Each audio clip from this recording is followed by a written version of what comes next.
Grumpy old man.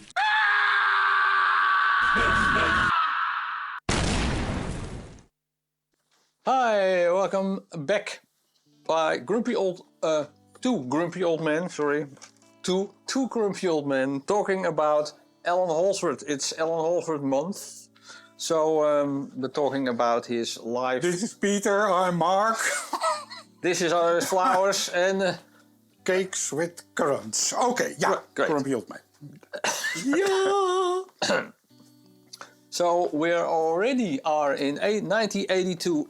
Then there was I heard a rumor about a solo thing, and let's say I knew this album was coming out or was out, and it wasn't available at my record store, Bodisc at the time. And I went there, I think, about 10, 15 times. Every time I came there, I said, is the new album there? Is the album there? No. And at last, in the end, there it was. IOU, Allan Holdsworth. And it's this one. I think this is... Was this my copy? Or? No. Oh, okay. Oh, great, yeah. This is the original first edition, well, not first edition, but this album is pressed by not Holdsworth himself. He didn't stand on the album presses, but sorry, people. But this isn't on a label. This is his own label, H100. Okay, great. And you could order a T-shirt if you want. And then I listened to it. And it was not what I expected first. I thought it would be more like Bruford. And it wasn't. It was totally different. It was with a vocalist. And it's really rough. Because it was recorded in a very cheap studio, and but then it clicked. It was. I thought, yeah, great. I now I understand where he is going. It was a different direction than what I thought he would take. But yeah, great stuff. And the fun part for him, of course, is that this album was released and they played in England and they couldn't get decent gigs. They played in... there's a nice story that they played in a bar somewhere and they were stopped after the first song and said, you have to stop tuning. And... Okay, great. So and they played in pubs and other stuff for a couple of people, and then they got a message from somebody in the United States. They said, "You have to come to us because I can get you a couple of gigs here." So well, okay, let's try it out. And the first night was, I think, in LA or something, and it was sold out. And everybody went out of his mind seeing him live, and he had a following in the US which he didn't know he had. So he was so surprised about that after quite a while he thought, well, maybe I should move here, and then that's why Holdsworth moved to the US. But that's after his success there, because he got nothing recognition in Europe. Yeah. So, that's my story about. You said you didn't expect it. Well, you can multiply that by a zillion times for me, because by preparing for this whole Allan Holdsworth thing we are doing, I discovered that road games came after IOU. But I had road games first. Oh, right. Yeah. So that for me was the standard. Gonna talk about it later. So after that, I bought this one, and then I thought, huh? I really had to get used to it first. But then after listening for, I had to listen for it, I think 10 times. But then I thought, Jesus, what a great album. What a great drummer, Kerry Husband. He reminds me slightly of Tony Williams. Yeah. All those attacking breaks, and so he's playing so lyrical on the drums almost. Paul Williams, of course, singing. From nice from Tempest. He He already worked with Paul in Tempest. And then you have that song Out From Under. And there's also from Kerry Husband the last verse with his hi-hat. It's on 2 minutes 30. It's such a subtle change, but it keeps so much the pace in that piece, and the great double tone or harmonizer whammy part bar. You have that temporary fault where Kerry Husband is playing piano on it. So so after I was getting used to it, I loved this album. This freedom almost, but packed within songs. I loved it. Yeah, but also to mention that indeed Gary Husband was some sort of guy who could really read Holdsworth, and Holdsworth could read him, and they were really like brothers. Well, there was an age difference, but that's why Gary, of course, comes back in other lineups. Yeah, it's same as with Jan Akkerman with Pierre van der Linden. No, they also had it. They practiced they rented a little caravan, and then the two together.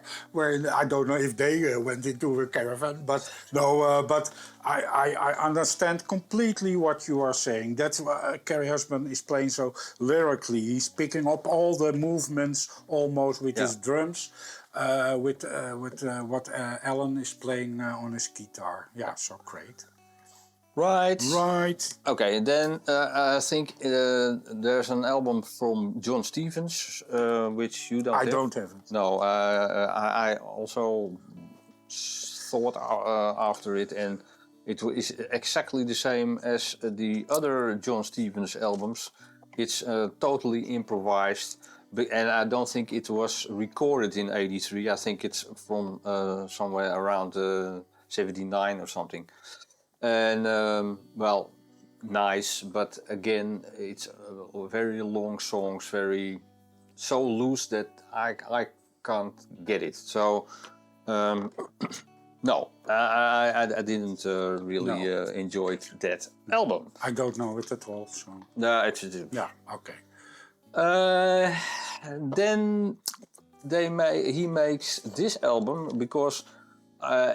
When he was so popular in the US, Eddie Van Halen already saw him playing with UK and contacted him and said, "I want to make a record with you," and he didn't have a record deal, and he negotiated for Holdsworth that he could make an album on Warner Brothers, and that's Road Games, but that's also a very terrible story, really, because he was forced into losing members of his band. It's produced by Ted Templeman, who also did Van Halen, but he listened to the rough mixes through the phone. Great.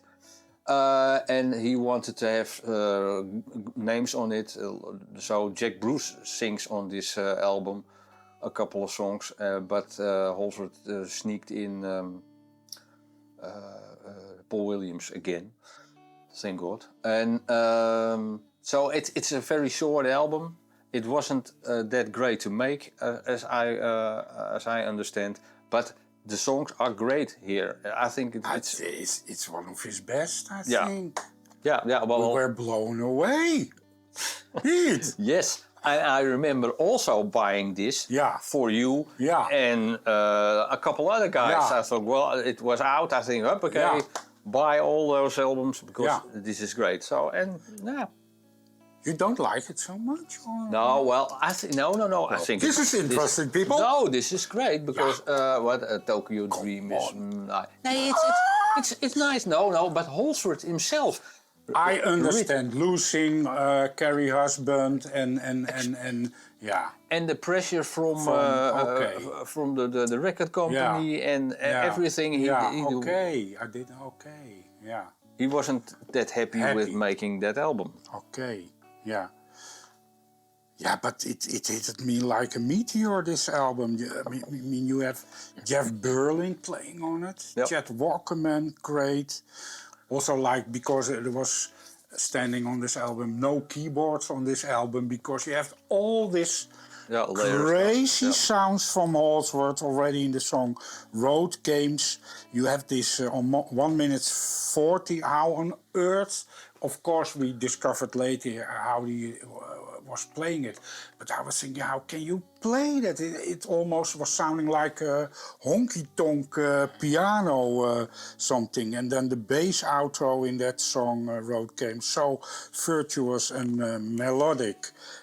You have that song Water on the Brain with its absurd rhythm. And I mean, I was learning to play drums, for crying out loud. And the Chet Walkerman was playing this rhythm with also this great bass solo, Tokyo Dream, that song.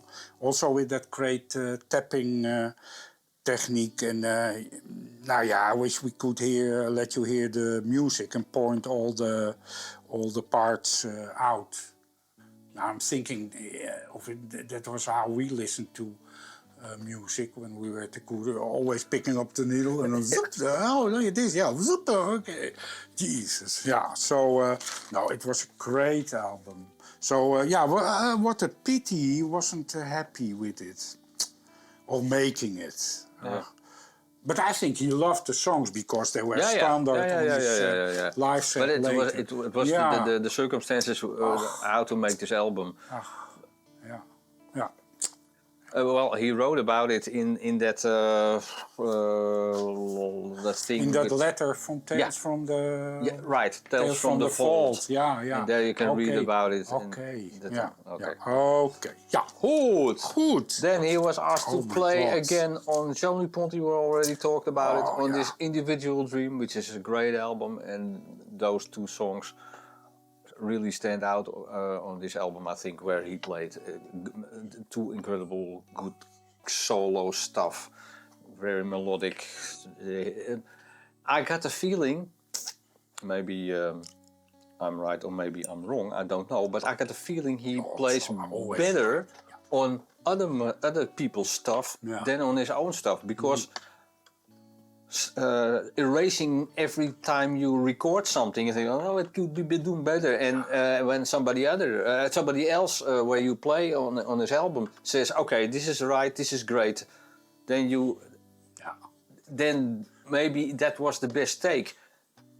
I'm wondering now what he has thrown away in all these years. Absolutely. Yeah, but this, we already talked about it. But that song Nostalgia, I think it's, for me, it's it's in my top 5 best Allan Holdsworth solo. It's all only together with a violin and a sequencer, and he plays such a beautiful solo on that. So nostalgic and great.